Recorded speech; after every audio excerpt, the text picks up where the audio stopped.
Juntos mais uma vez para continuarmos o estudo de mais um livro de André Luiz e Chico Xavier. Estamos lendo E a Vida Continua. E hoje, capítulo 9, Irmão Cláudio. Fim da aula e recomendados pela senhora Tamburini, que não pudera acompanhar a reunião, Fantini e a senhora Serpa se demoraram em companhia do irmão Cláudio, que os recebeu carinhosamente na intimidade. Não residia ali, explicou. O instituto desdobrava-se serviços em todo o prédio, operando-lhe as dependências.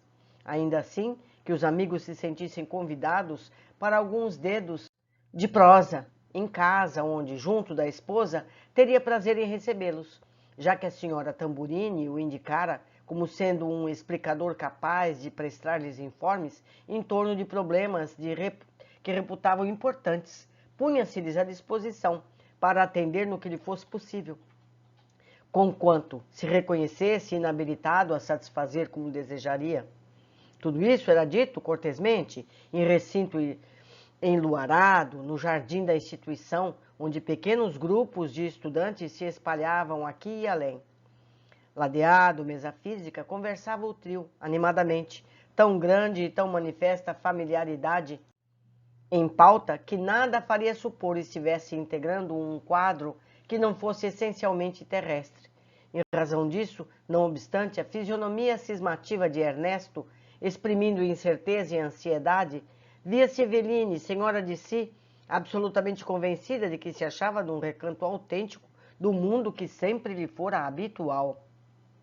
Compreendendo que se proponham a saber algo da nova residência, expôs irmão Cláudio, imperturbável, porquanto a irmã Celusa Tamburini notificou que estão ambos expertos no hospital, de alguns dias para cá. Sim, é bem isso, confirmou Ernesto, e somos gratos pela atenção que nos dispensa. Professor, interveio a senhora Serpa confiante, são tantos os comentários absurdos que já ouvimos em nossos poucos dias de contato com o novo meio, que de minha parte estimaria estar informada se dispomos da liberdade de perguntar ao senhor tudo o que nos causa espécie. Oh, claramente, indaguem tudo, embora não me seja capaz de a tudo responder.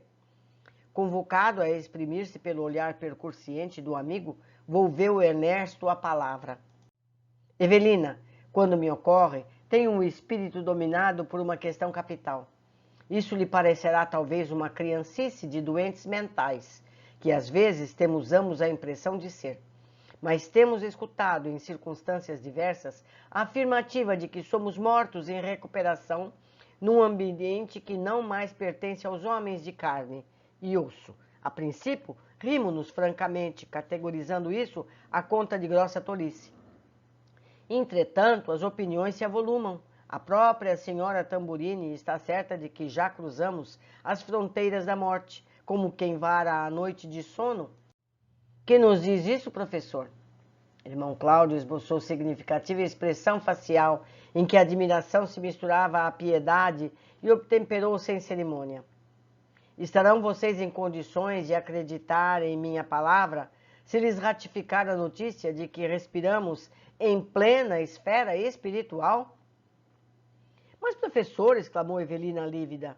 Entendo, certificou ele sorrindo. A senhora, muito mais que nosso irmão Ernesto, opõe firme recusa mental à verdade, à vista de suas convicções religiosas, louváveis, mas provisórias, convicções que jazem solidamente estruturadas em seu espírito. Apesar de tudo, porém, tenho a obrigação de assegurar-lhes que não mais pisamos na terra que nos era comum, e sim num departamento da vida espiritual. E ela? Meu Deus, como pode ser isso? Irmã Evelina, trabalhe com a própria mente. Se não abordássemos a crosta planetária pelo regaço materno, com o período da infância, logo após, constrangendo-nos a longos serviços de readaptação, não seria a mesma coisa? Mas a Terra eu conheço. Puro engano.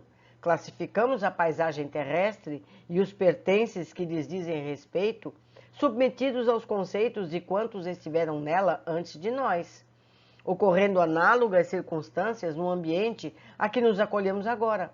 de onde contamos com geólogo, geógrafos eméritos. Na realidade, porém, tanto lá como aqui, conhecemos na essência muito pouco acerca do mundo em que vivemos. Em suma, analisamos e reanalisamos coisas e princípios que já encontramos feitos. Entretanto, no mundo, como entendemos o mundo, guardamos a certeza de permanecer sobre bases de matéria sólida? Irmã Eveline, quem lhe disse que não moramos lá, na arena terrestre, detidos igualmente num certo grau de escala de impressão do nosso espírito eterno? Qualquer aprendiz da ciência elementar no planeta não desconhece que a chamada matéria densa não é senão a energia radiante condensada? Em última análise, chegaremos a saber que a matéria é luz coagulada, substância divina, que nos sugere a onipresença de Deus. O senhor quer afirmar mesmo que não estamos agora domiciliados no plano físico? Voltou Fantine a manifestar-se. Chame a este mundo em que existimos nesse momento outra vida, outro lado, região extrafísica, esfera do espírito. Estamos num centro de atividade tão material quanto aquele em que se movimentam os homens, nossos irmãos, ainda encarnados, condicionados ao tipo de impressões que ainda lhes governam, quase de todo, os recursos sensoriais. O mundo terrestre é aquilo que o pensamento do homem faz dele. Aqui é a mesma coisa. A matéria se resume à energia. Cá e lá, o que se vê é a projeção temporária de nossas criações mentais. Então, morrer? Qual a novidade em torno disso? Qual o maior interesse em nos conhecermos redivivos? As incógnitas da vida exterior, com os desafios delas resultantes, são as mesmas. Entretanto, se a criatura aspira efetivamente a realizar uma tomada de contas, encontra nesse novo mundo surpresas muito fascinantes no estudo e redescoberta de si mesma. Somos, cada um de nós, um astro de inteligência a perquirir e aperfeiçoar por nós próprios? Ernesto sustentou o interrogatório. Todos os mortos estarão em todos os lugares da Terra em condições idênticas às nossas? Impossível. Revejamos superficialmente a humanidade encarnada em si e perceberemos algo do assunto. Contamos na Terra, de onde somos egressos, milhões de pessoas sensatas e espiritualmente desequilibradas, sadias e enfermas, instruídas e ignorantes, relativamente sublimadas e outras tantas ainda excessivamente animalizadas, confiantes e descrentes, amadurecidas na evolução ou iniciantes nela. Impraticável categorizá-las depois da morte, segundo um critério exclusivo. Cada qual estará em seu grupo e cada grupo em sua comunidade ou faixa de afinidades. Nada fácil padronizar as situações dos espíritos desencarnados. Basta recordar que 150 mil pessoas, aproximadamente, por dia, saem da circulação do ambiente físico, na média flutuante de 100 por minuto, largando afetos, realizações, compromissos, problemas. Ora, todos são filhos de Deus e recebem de Deus atenções e providências análogas do ponto de vista do amor com que somos envolvidos na criação, embora diversos nos modos múltiplos em que se exprimem.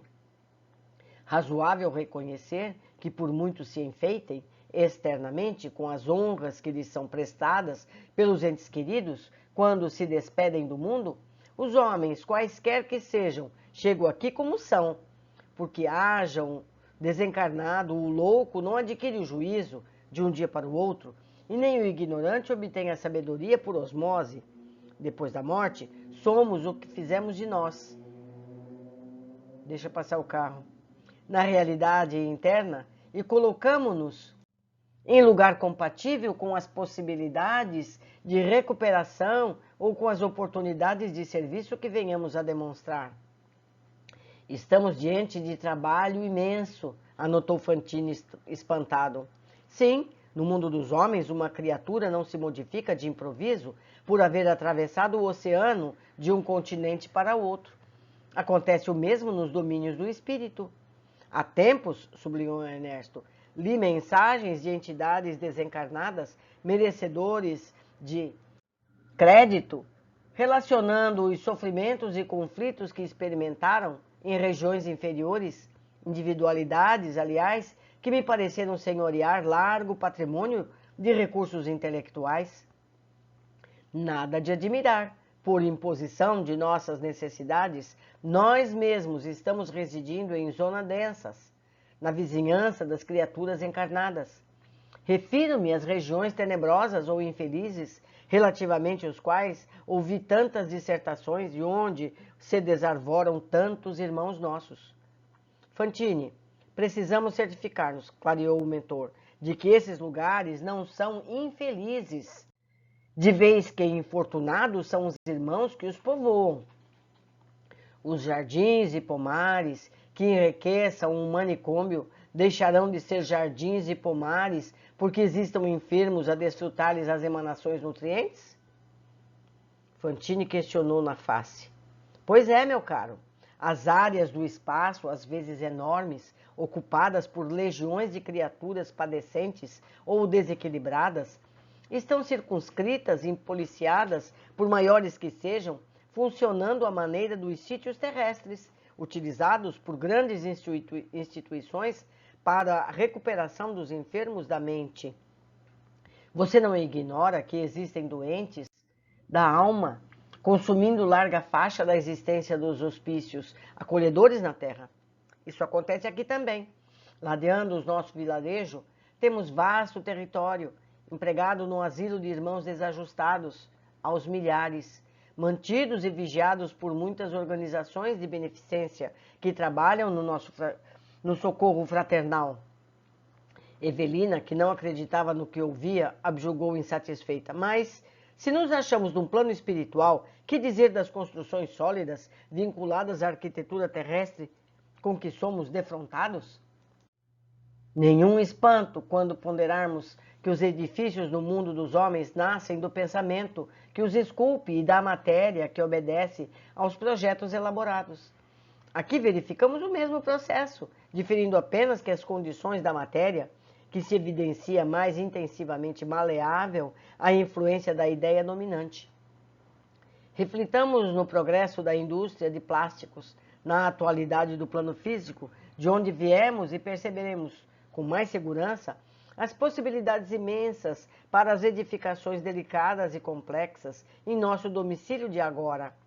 Naturalmente, também aqui estamos subordinados ainda às técnicas, às vocações, às competências pessoais, às criações estilísticas, no círculo das conquistas espirituais de cada um. O arquiteto que planeia uma casa e o obreiro que lhe cumpre as ordens não servirão de imediato em lugar do diretor da manufatura de tecidos e do operário que lhe atende às determinações. Ainda aqui, o escritor não faz a obra do músico em ação de improviso. Somos criaturas em evolução, sem havermos atingido ainda a posição dos gênios polimorfos, apesar de esses gênios existirem igualmente aqui. A senhora Serpa não conseguia ocultar a incredulidade. Tudo parece inverossímil, asseverou. Nada se nos afigura mais inverossímil do que a verdade, objetou o irmão Cláudio. No entanto, porque prefiramos por muito tempo a ilusão em lugar dela, a realidade não deixa de ser o que é. O professor discorreu ainda por dilatados minutos referentemente à vida e às condições da estância em que se demoravam. Mas por fim Evelina se viu acontecida, fatigada, provisoriamente inabilitada a mais amplas ilações. A moça, de fé profunda, valeu-se de um intervalo na conversação e procurando saber. Irmão Cláudio, não posso duvidar de suas afirmações, embora me custe a crer que estamos na posição de pessoas desencarnadas, conforme as suas expressões. Esteja certo de que não desejo perder de modo algum a sua orientação. Contudo, gostaria de tomar contato com um sacerdote, um padre, católico, por exemplo. Ficaria feliz se pudesse entregar-me à prática da confissão. permutar ideias livremente com um diretor da fé que me formou o caráter, sem qualquer constrangimento da vida social. O amigo bondoso sorriu compreensivo e esclareceu. A igreja aqui está positivamente renovada, posto que possamos encontrar representantes de todas as religiões terrestres, aferrados a dogmas, concepções estreitas, preconceitos e tiranias diversas do fanatismo. Nas áreas vizinhas em que se congregam milhares e milhares de inteligências rebeldes e perturbadas. Aqui, propriamente, os sacerdotes não a ouviriam em confissão de natureza religiosa. Enviá-la-iam a um dos nossos institutos de psiquiatria protetora, em que a irmã pode e deve ter a sua ficha para receber a assistência necessária. Para tratamento, apartou Fantini, tratamento e auxílio, uma carteira de identificação para serviços de amparo e análise, numa casa de supervisão espiritual das que me refiro, é valioso documento para que não estejamos aqui, nos primeiros tempos de adaptação, num lugar intermediário entre planos inferiores e superiores, sem a assistência justa. É indispensável nos poupemos tanto quanto possível a dissabores desnecessários. Oh, exclamou Ernesto entusiasmado, esse tipo de confissão me interessa. Se estamos mortos, o seu C demonstra, o mentor bem-humorado, que você e Evelina se consideram um contador de histórias inverídicas. Vocês ambos estão desencarnados com raízes pregadas no chão da terra. Todavia, isso é natural. Aguardemos o tempo, em meio de puras vibrações de confiança e simpatia. A senhora Serpa e o amigo solicitaram o apoio do mentor, a fim de que pudessem realizar contatos com alguma das instituições psiquiátricas da cidade, ficando estabelecido que atenderiam a isso tão logo a administração do hospital consentisse. Que coisa! A Evelina ainda teima. Que coisa, não é? Nem vendo ela acredita. Mas muitos são assim. Vamos às observações. Primeiro, mesmo depois de terem assistido à aula, que foi clara e explícita sobre estarem desencarnados, Ernesto torna a fazer a pergunta, dizendo antes ser um engano. Já cruzamos as fronteiras da morte, como quem vara uma noite de sono. Que nos diz a isso, professor? E recebem a resposta e a explicação das razões de não aceitarem. Opõem firme recusa mental à verdade à vista de suas convicções religiosas louváveis, mas provisórias. Questionado sobre a aparência física de tudo ao redor, explica que também na Terra o que vivemos é uma sensação de solidez. Chegaremos a saber que a matéria é luz coagulada, substância divina que nos sugere a onipresença de Deus. Já foi dito, o materialismo acabará por falta de matéria. Tudo é luz, energia em diferentes estados vibratórios. E completa, o mundo terrestre é aquilo que o pensamento do homem faz dele. Aqui é a mesma coisa. A matéria se resume à energia, cá e lá. O que se vê é a projeção temporária de nossas criações mentais. Como já comentei em outro capítulo, vimos nos 12 livros anteriores espíritos muito ignorantes e muito sábios. Desse modo, as pessoas poderiam imaginar que nós, que não somos sábios, iríamos aos umbrais certamente. Neste último livro, vemos que há os que nem são espíritos superiores, nem são maus. Para esses, há espaços neutros, como são esses espíritos que estão destacados nesse volume. Evelina pergunta se todos que desencarnam seguem para hospitais como aquele, e vem a resposta clara. Contamos na Terra, de onde somos egressos, milhões de pessoas sensatas e espiritualmente desequilibradas, sadias e enfermas, instruídas e ignorantes, relativamente sublimadas e outras tantas ainda excessivamente animalizadas, confiantes e descrentes, amadurecidas na evolução ou iniciantes nela. Impraticável categorizá-las depois da morte, segundo um critério exclusivo. A cada um segundo suas obras. Não é verdade, meus amigos? Então temos que saber viver para sabermos morrer, não é? Vale lembrar que a morte, como é conhecida, não existe. Nós apenas mudamos de plano, de frequência. Deixo aqui meus contatos. Eu espero pelos comentários que vocês possam fazer para me ajudar também a entender mais e melhor. Um grande abraço.